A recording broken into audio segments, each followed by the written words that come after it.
Hello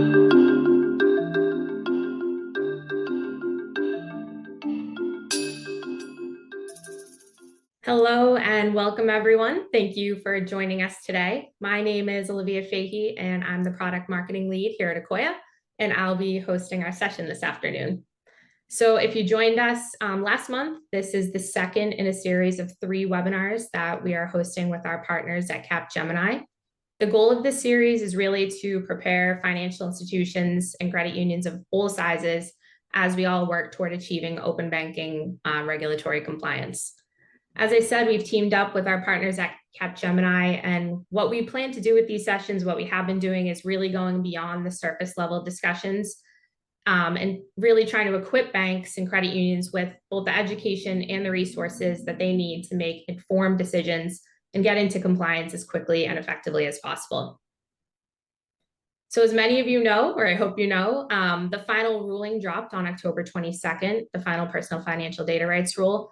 So the conversation today, we can have a lot more meat to the conversation, and what we'll really center around is what this final rule means for data providers, both from a technology and a business perspective, as well as leveraging Capgemini and Ramandeep's expertise and learning about some of the global learnings there and some of the potential pitfalls that financial institutions can work to avoid. So before I introduce our 2 speakers, we just have a few logistical items here. Timing wise, we have 45 minutes. We're holding about 10 to 15 minutes at the end for questions. We ask that all questions go in through the Q&A feature at the bottom of the screen. You can choose to submit questions anonymously if you like. And if we don't get to your question, we will include it in a follow-on email after the webinar. That'll also include a link to this recording. So with that, I would like to introduce our 2 speakers today. First, I'd like to welcome Ramandeep Singh from Capgemini. Welcome, Ramandeep. We're very happy to have you here today. Ramandeep has over 25 years of experience working with global banking, insurance, and capital market firms. His focus is primarily on providing strategic technology solutions in the financial industry, and he specializes in designing and developing business-focused enterprise systems. He has extensive experience in shaping and delivering large-scale business and technology transformation programs with a deep focus on design and implementation. Again, happy to have you here, Ramandeep. And second, but still not certainly not least, is Bahram Panthaki, Chief Operating Officer here at Akoya. Bahram brings over 20 years of entrepreneurial and management experience from startups to enterprise companies, including experience building and scaling networks with a deep domain in payments.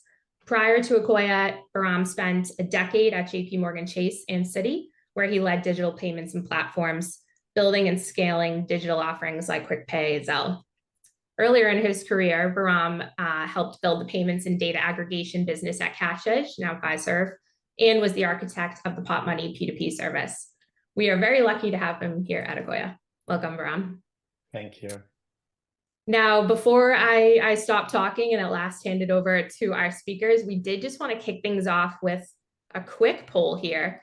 The purpose of the poll is really to get a better understanding of you, our audience, and help us tailor the conversation based off, where you are in your 1033 compliance journey. So we'll keep this up. I know some of these questions are the options can be a little lengthy here, but we'll keep it up for about 20 seconds, give you all an opportunity to answer where you're at, whether it's discovery, you're more in the planning phase, or you might be further along and ready to implement.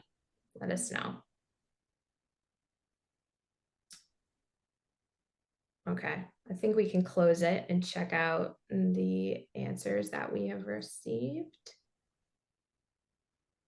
Okay, so exactly half of the audience is in the discovery, just sort of taking in the final rule. Like I said, it's only been out, I think, 2 weeks now. And then another third are a little bit further along in either the business or technical planning phases. So that's really good to know. We'll take that into account as we progress into the conversation. And we really appreciate everyone that helped us and put some information in there. So, all right, that's enough of me. Let's hear from Bahram and Ramandeep. My first question, Bahram, is for you. As I mentioned a few times now, the final rule dropped 2 weeks ago. I'm sure everyone here has probably looked at it, but if you could help us and really summarize some of the key elements of the final rule and then highlight some of the notable differences between the final rule and the proposed rulemaking that we saw in October of 23, that would be helpful. Absolutely. So if you think about the final rule, it follows in the sort of footsteps of the notice of rulemaking, where it continues to want to protect consumers and provide consumers access to their financial data. And so in that sense, the final rule sort of continues to ensure that consumers can get that access in a safe and secure fashion. The rule does not eliminate screen scraping, but it actually goes a step further than the NPRM in saying that the intent of the CFPB is to sunset the practice of screen scraping, which is having consumers provide their username and passwords, and then intermediaries storing the username and passwords to access the website on behalf of the consumers to get their data. And so that sort of is, from the consumer perspective, a great thing. The rule continues to sort of enable consumers to have more informed consent on how they're sharing the data, with whom they're sharing the data, and what they're sharing, and what data they're actually sharing. So a lot more fidelity around data sharing practices, a lot more focus on data minimization in terms of what data gets shared with authorized third parties. And then the rule sort of ensures that when consumers share data, they have the ability to then revoke the sharing if they so need to. They also have the ability to change their sharing, change the accounts they're sharing, add more accounts, delete accounts. And then the rule also ensures that there is a recertification of that consent on an annual basis. So from a consumer perspective, it continues to sort of ensure that there's safe and secure sharing and more resilient sharing of the data. As you think about sort of the rule in terms of what are the obligations of the third parties, the rule once again enforces certain, ensures that consumers are sharing data with authorized third parties, and those authorized third parties have the sound and safe and secure practices around data minimization, data storage, data deletion after the fact. So the rule talks a lot about obligations of third parties in terms of what data they can take from the on behalf of the consumer, how do they protect the data, etc.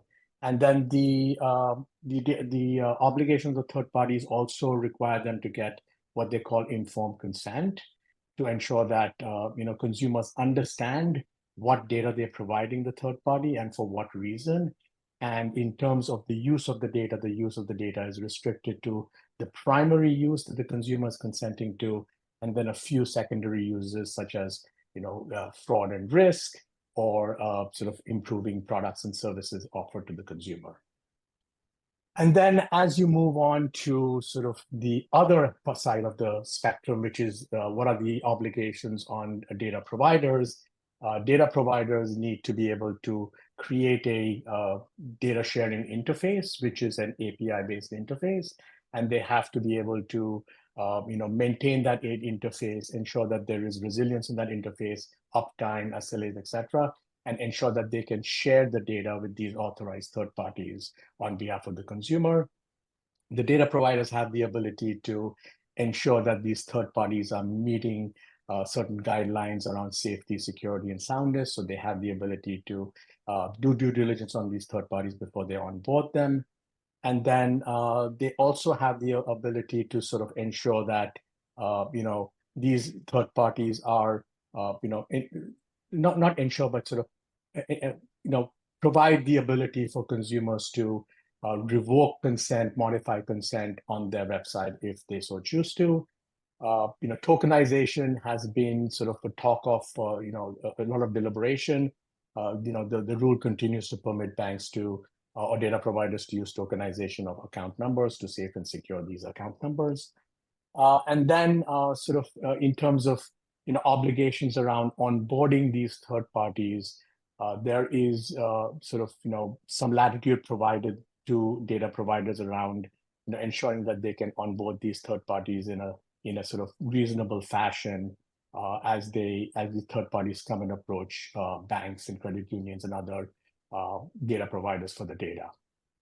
In terms of how they've defined the scope of covered data, they've defined it in terms of Regulation E, which is any institution that's providing depository accounts to consumers, and it includes the likes of wallets like PayPal, etc.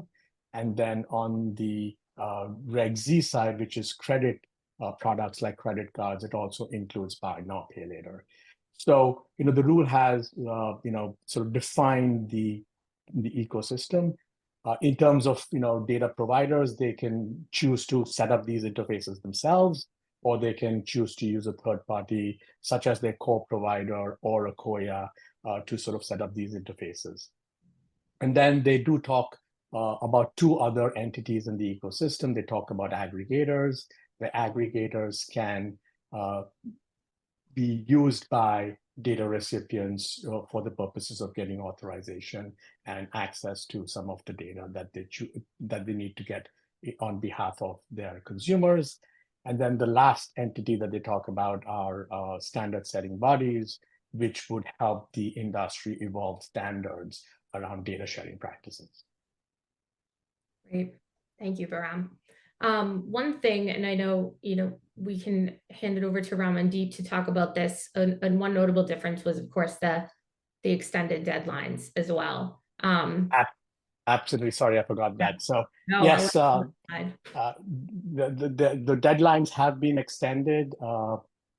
The first tranche of banks over 250 billion in assets, or non-depository institutions that have over 10 billion in receipts, have to be compliant by April 1st of 2026, which is about 15, 16, 18 months from now. While these deadlines have been extended, they've been extended across the board. It sort of, from the first tranche, the second tranche is any banks about 30 billion, they have until 2027, and it goes on until 2030. The other notable difference is that banks under 850 million do not have a compliance deadline. The CFPB is hoping that the market pressures and market forces enable them to get compliant through their core providers or other entities in the ecosystem. While the deadlines seem to be relaxed, I was just talking to my son over the weekend. He was stressing about a term paper. He's a senior at Carnegie Mellon. And so this sort of resonated with me to talk a little bit about these deadlines seem a little longer, but as with everything in technology, things take longer than expected to get out there. And so we expect that the largest banks will need to have a solution in market sometime early in 2026, testing and ensuring that everything meets standards before they have to comply to the mandate on April 1st of 2026. Got it. I'm sure your son appreciated that alignment to the CFPB rule too as well. Ramandeep, you've worked on open banking implementations around the world through your work at Capgemini. So in that same vein, on the relaxed timelines, what do you feel are the implications on financial institutions of these timelines, especially those in the higher asset tiers that need to be compliant in 26 and 27? Sure. And while I agree, compared to what was there earlier, the timeline in US now are relaxed, but based on my experience working in Europe on initial PSD1 and then on PSD2 since 2016, and then coming from technology background, I agree with Bahram that timelines will challenging, right? So just to take a parallel, if we look into how Europe or Australia, and then to some extent Middle East implemented these changes and see what differences, major differences are there between Europe and US. So if we look into Europe, the discussion started somewhere in 2017 for the Payment Service Directive 2, with draft coming in 2018 with deadline of 2019, right? So there were anywhere between 3 to or minimum 2 years were there for implementation, similar to, and in fact, for tier 1 banks, it's even challenging in the US. And then it has to be extended for the secure customer authentication, what Behram mentioned, the screen scraping and disabling of screen scraping and having more secured mechanism of customer authentication and control. So all that takes a lot of time. I've seen banks struggling over 3 years to achieve this. And then even with the extended timeline of end of 2020, there were challenges to have the secure customer authentication implemented. And while in Europe, it was very, very regulatory driven. There were good regulatory text. There were what we call in Europe as regulatory technical standard, RTS. Those were very clearly given. So technology, central body, central registry, some of those constructs were very well defined. In US, most of this regulation is market driven, especially for the smaller banks. It would be again driven completely by their will and the market pressure. Which is a good thing in terms of flexibility and what probably consumers will get at the end. They will have more flexibility and more features, but it also means that this consensus building, getting to a common standard will take some time. There would be a lot of discussions around that interoperability, API, security, which has to be sorted out. So while, yes, we have 18 months, I see that as a very short timeline to implement compared to what I've seen in Europe and in Australia for their implementation work. And specifically, one important thing is that when we are working in the market in this open standard, it's not just what I'm implementing in my bank. It will always be how the integration with many of the third parties, how do I test this API integration or the technology integration across different banks and different financial bodies, as well as maybe certain regulatory registries and standards which might develop from now till end of next year. Those integration, testing, verification has to be done, synchronized between multiple parties, and that takes time. The certification and testing process in Europe itself was anywhere between 4 to 6 month timeline. So we have to keep all those in our mind when we are developing. This would, of course, would impact a lot of different different departments, business units in a bank, and then that has to be looked upon when we are planning. So generally, when we look into, I've seen that the size of institutes, the larger bank will have bigger challenge because there would be a lot of different systems, and many times larger banks have developed through inorganic acquisition. So there might be isolated parallel systems, and all those systems have to adopt to a certain data standard, certain data transformation.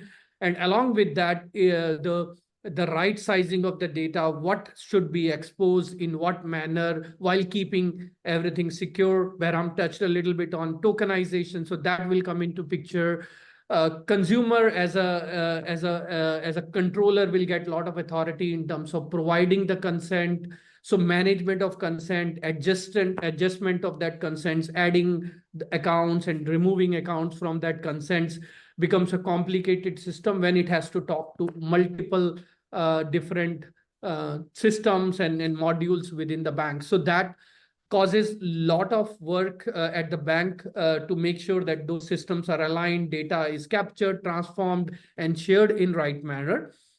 And while we are doing this, the infrastructure also brings a lot of challenge. Right now, most of the banks operate where these data systems and the transaction systems are at the back end, while certain websites or mobile or different channels are at the front end. That whole channel between the front and back end has to be adjusted. Similarly, the scale in which these the APIs or integrations will work can vary. So this would be a very variable load coming in. So how do we utilize cloud or maybe non-cloud scalable systems becomes some important aspects and would need some tweaking in the infrastructure as well as the operating model around that infrastructure. So those are two main things which I've seen causing a lot of work and internal consensus and capability building within the banks and financial institutes. And while doing that, regulatory governance, and in the case of US, the market and how market is reacting, what people are doing with it will continue to evolve. So we have to continue to evolve as per that while keeping everything secure, and also see this as an opportunity, not just as regulation where a bank has to share their data, but this also would mean that bank can also receive a lot of information about their consumer and probably give them better products, more tweaked and tuned and custom offerings to those customers. So if we start thinking in that direction, that adds another business angle to it. And looking at comprehensively, the earlier we start, it's better. And I've seen always, like, if we have a platform like Akoya, where a lot of those market facing challenges are taken care of, and bank then can focus on all the internal system, that's always helpful. So looking into what I've seen in Europe and in Australia, I won't say that timelines are relaxed. I would say timelines will still be challenging. Yeah. No, I want to go a little bit deeper on one thing you just was saying at the end there towards about consumers. I feel like we've talked a lot about the impact of the rule on financial institutions and on the data recipients, but the impact to consumers here is paramount. So if you could, Bahram, talk a little bit about what does this actually mean for the end consumer? How should banks be thinking about this as a benefit and opportunity there? Absolutely. So if you think about what the API-based access is going to provide, firstly, it's going to provide banks with visibility into how their consumers are interacting with other entities in the ecosystem. What entities are they using? What are they using them for? And that is great intelligence for the financial institution to then use capabilities that exist in the market to provide better products and services to their consumer. If you think about, the sort of consumer, they will have the ability to transition away from this traditional screen scraping, which is always a good thing. And they will have to be educated on sort of feeling more safe and secure about this new capability through open banking and how they can share their data. On the other side, there are lots of use cases around which banks can evolve their experiences as they provide them to their consumers. So for example, open banking enables streamlined, account opening processes, streamlined payment processes, the ability to use to do cash flow underwriting using banking data. There are lots of, use cases that are prevalent today, and there'll be a lot more that will evolve over time as the industry evolves, as the type of data sets that are undercover data for banks, as that evolves. And so I think there is a great opportunity for banks to leverage the information that they're getting from their consumers, as well as leveraging the power of open banking to become more of a data recipient and to power these experiences for their consumers. And then lastly, I would say, as the industry evolves, I do think that there has to be thought around how do we streamline the authentication process for consumers. It's important that banks start to evolve to more seamless authorization and authentication processes like biometrics, app-to-app capabilities, so that the actual consumer experience of authenticating their account with their financial institution gets enhanced over time. So I think there's a lot of opportunity for all parties of the ecosystem to innovate and evolve as these open banking rules get formalized. Great, thank you. So clearly, based off everything we've talked about, there's a pretty compelling case for financial institutions to get started on this sooner rather than later. The time is now to start acting. There's benefits for them. The timelines may seem far out, but they approach quicker than you think, and there's countless benefits and opportunities for consumers. So when it comes to standing up a developer portal that fits the regulation requirements, what are some of the key technical considerations, Ramandeep, that a bank, a financial institution should take into consideration to get started on that journey? Sure. So when we talk about core technology, right, and we have to think about day zero, which is where we are right now, into planning, thinking about it, having the gap analysis done, then the day one, where it would be about how do we implement it, and then the day two also should be in focus on how do we continue to run this in a scalable manner, but also in a cost-effective manner. So when I look into technologies which we have seen getting evolved across the globe for supporting a scalable system for open banking, of course, technologies like cloud play a major role. So the cloud and API is given. So when you're thinking about open banking in the US, obviously the choice will be around how do we have scalable APIs implemented, developed in a cost-effective manner.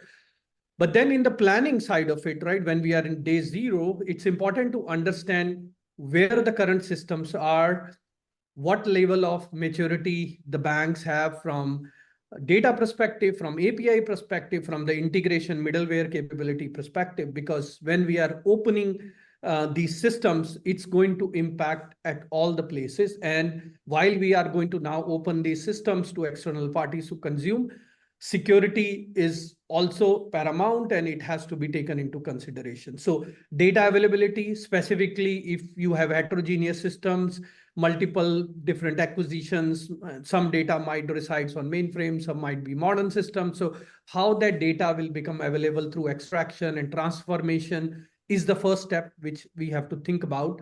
And then of course the APIs. So a scalable sort of APIs which can help take this data and open this data externally will become the most important thing. So the API security, API gateway implementation, sort of monitoring and logging on the API will become an important aspect. And while we are doing this, data privacy, how do we handle the consent? We discuss about consent management, consumer getting empowerment to manage their consent, to manage which accounts they want to control, how a minimal amount of data is shared as per the customer preferences is an important thing. And while we are doing this, while we are adding this additional complex technology layer, the user experience, the interface, communication to the user, error handling and communicating those errors in a friendly manner is also an important thing. And error handling is one of the area where both in Europe and Australia, I have seen major issues during the first implementation. And then even in Europe, regulatory bodies, in fact, had to intervene to provide certain standards about errors. So that has to be definitely looked into with close focus. And then when we move forward, we also have to think about this infrastructure, which is going to be consumed by many different third parties, not just our mobile application and our banking interface. So the monitoring of that, making sure that set of APIs and interfaces are up and running in optimal performance are important.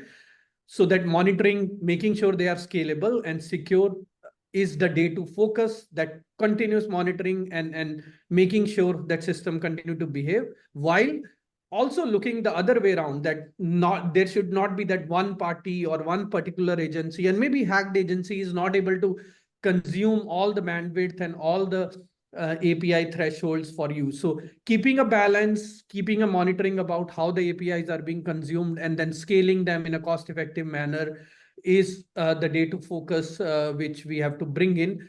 And using all this, making sure there is a continuous compliance, there is a continuous testing, market evaluation and certification of third party as well as your APIs. That goes through all three phases. And this will be an important aspect. So when you're thinking about technology, think what are and how you are going to do your current assessment, identify the gaps, and then move on to your API strategy and data strategy implementation around it. Thank you, Ramandeep. That is very helpful. So next, given everything that we have discussed today, clearly the road to compliance can be complex and it can be long. Akoya has developed two tools, a readiness assessment and a cost calculator. If we could just hit to the next slide, I think they'll come up here. These are both two interactive tools. They're live today. You can scan this QR code and you'll be brought right over to the website. But what we've done is we've had countless conversations with leading financial institutions across the US and really dug into what are the main buckets of work that it takes to achieve compliance. we've taken those and distilled them down into the key tasks under each one. And what you can do is go through this assessment. It should take less than 5 minutes, and it'll help you understand whether you're at a low, medium, or high readiness, your financial institution, as it relates to full compliance. And it'll also give you a ballpark time frame on how many more months you need actually in order to achieve compliance. So that's the first tool. And the second is an interactive cost calculator. What we do is we ask you to plug in the amount of Scrum teams that you have available for this work and the anticipated data recipients you might see coming to your platform for data. And we help you think about what are not only the initial costs that it would take to achieve compliance, but also the ongoing costs. So really help you think about your business case here and put some numbers to it and get a gauge on where you are and what you have left to do in order to achieve that compliance. So we will send these out afterwards to everyone, but feel free to scan that QR code if you want to take advantage of them today as well.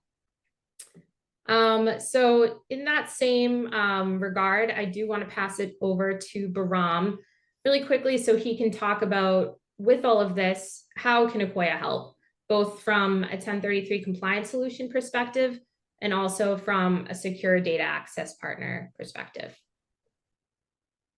Thanks, Olivia. So if you think about Akoya, we play two roles in the marketplace.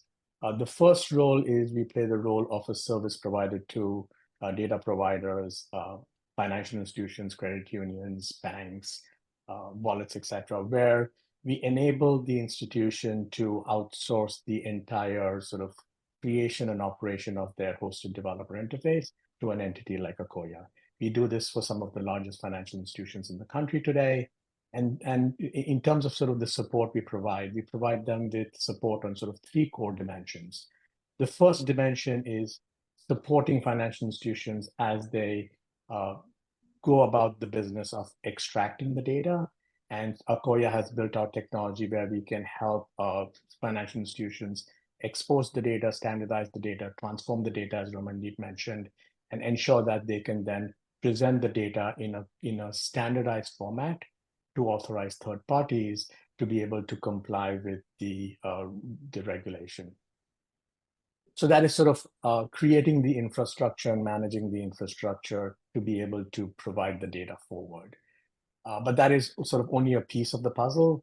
The second piece of the puzzle is, as these third parties come to financial institutions, you have to provide them with not just the APIs, but a sandbox to allow them to test against the APIs, a process by which they can go through and integrate, certify, get production access, ongoing support, managing that ongoing support, managing the sort of the projects as these regulations evolve, as more data gets put as part of covered data. And so the entire administration of the hosted developer interface is also something that Akoya takes on behalf of the financial institution. This enables the financial institution to be able to sort of get quick distribution into the marketplace in terms of getting access to entities who can then use the data. And then the third dimension is all the administrivia around these interfaces. So the ability to ensure that you're doing due diligence around safety and security of third parties, contractual obligations, et cetera, et cetera. So we manage all that on behalf of the third party, on behalf of the data provider. The second role we play in the marketplace is a secure data access network, where we have over 4,000 data providers who have, who we have integrated with. And so this enables, institutions such, banks, credit unions, authorized third parties to be able to access data. We work with, we are inclusive network. We are an API-only network. We are a pass-through network, so we don't store the data on behalf of anybody. We just pass it through to the data recipient.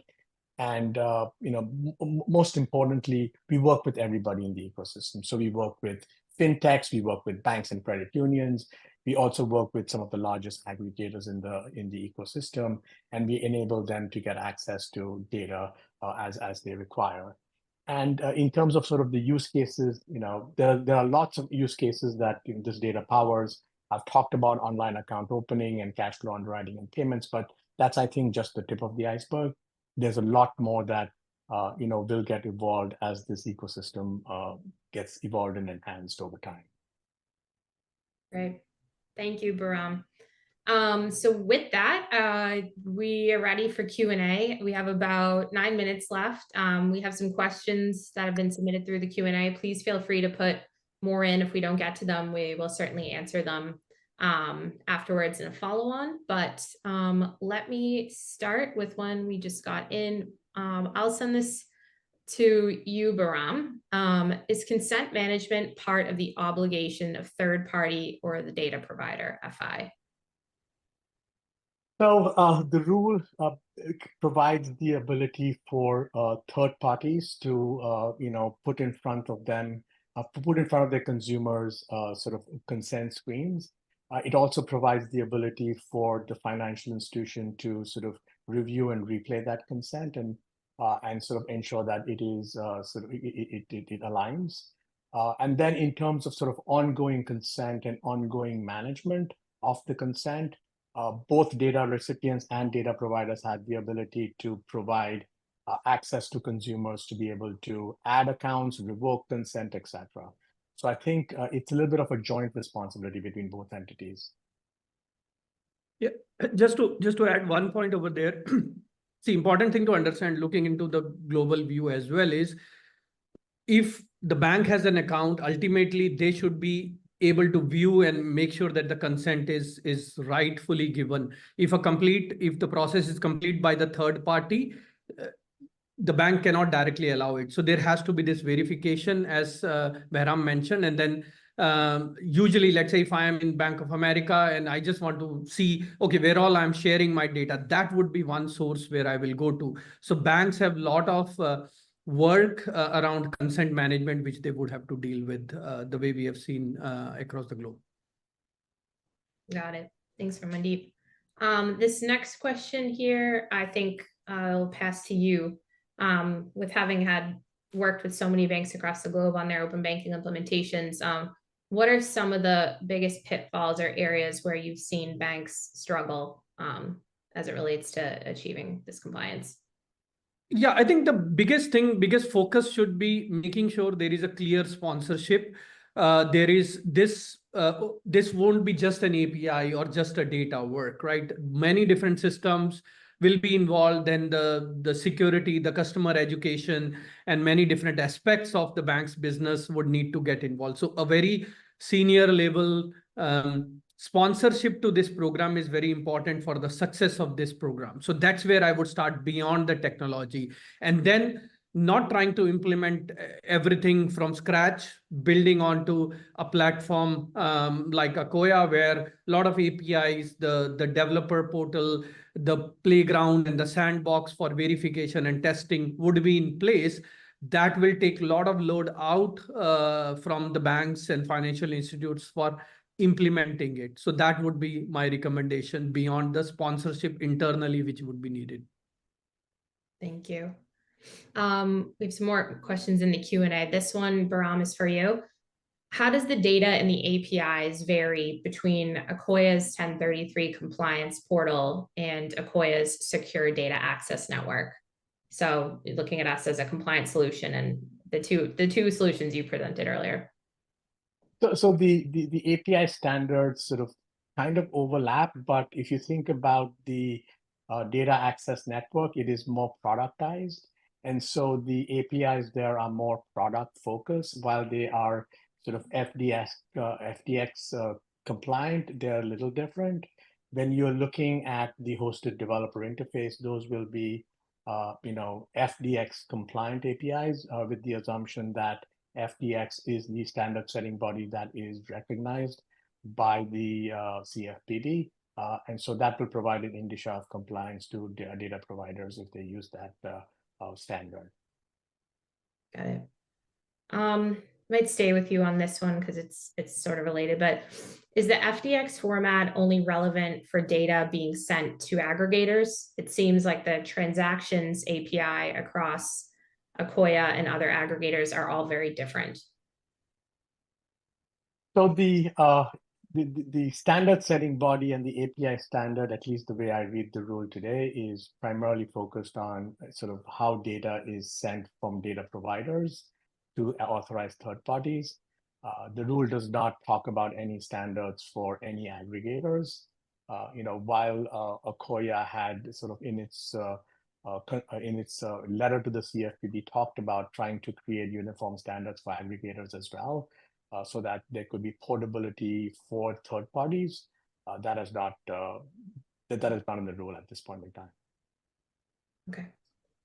Ramandeep, I think this one is for you, could be for you, but based on banks you've worked with already, what phase has been taking the longest for a new bank to be ready? So I think you could answer that from other geographies. Yeah, so yeah, quickly, and probably Behram can also add to what he's seeing in the US. But the biggest thing which I have seen, actually two aspects. So one, of course, was the data. So making all the backend system being able to talk and provide the right amount of data in a secure manner was the most challenging endeavor we have gone through with many banks. And the second was building this secure customer facing or the market facing platform, right? So far, most of the bank had APIs which were consumed by their channels, their website, mobile systems, and maybe some very, very trusted third-party partners. But this is now opening up all that infrastructure and the platform to outside world where any trusted third party, but basically an authorized third party should be able to come and access. So building that platform, which is internet facing and ability to provide the data in a secure manner is also a challenging endeavor which financial services have to think about. Yeah, just to add to that, I would say, the entire process of sort of vetting authorized third parties is something that financial institutions really need to think through, because there is a sort of balancing of requirements. There is the requirement from their prudential regulator to ensure that sort of any entity that is working with them is, ensuring that the data is safely, securely, and soundly, protected. And then on the other side, there is this requirement to be able to provide access to third party. And so it's a little bit of a balancing act, and ensuring that that financial institutions figure out how to ensure that third parties are in fact adhering to the safety and security protocols required by the prudential regulator is extremely important. So I think we can answer one more question. Maybe Brahm, if you could answer this in under a minute. The Akoya's 1033 compliance solution, how many agreements or signatures with third parties should a regional bank need to plan for? So the way we think about it is, it could be sort of tens, if not 50, 60, 70. It all depends on whether the regional bank has already gone ahead and connected with some of the larger aggregators in the industry. If you think about the largest banks in the country, they've been on this journey for decades. They've created agreements with the top 15, 20, maybe 25 data recipients who are largest who have been consuming data and the data aggregators. And so if you tack on to that other authorized third parties who would want to go directly to a financial institution because of multiple reasons, whether it be cost or the ability to sort of get more direct data access, that would all sort of add up, and so the number of entities that would be approaching a financial institution depends on where they are in the journey as well as the size of the institution. Makes sense. Thank you. So we're right at 1:45. If we go to the last slide, I wouldn't be doing my job if I didn't try to plug the next webinar. This is the third in a series of 3. It'll be on December 5th, and we will have Jerome Holscher from Capgemini and our head of policy and comms, Courtney Robinson, hosting that. You can scan that QR code there. It'll bring you to a page to register. I would like to thank very much both of our panelists, Ramandeep Singh and Behram Panthaki. You two are wonderful. Thank you so much for joining us today. And for everyone attending, thank you for joining. We hope you found this helpful. At the end of the survey, a quick 30-second, at the end of the webinar, a quick 30-second survey will pop up. Just let us know if this was helpful, what you'd like to see at the next webinar, and if you're looking for any more information on our 1033 compliance solution, we would greatly appreciate it. And with that, I hope to see you all on December 5th. Thank you. All right. Thank you, Olivia.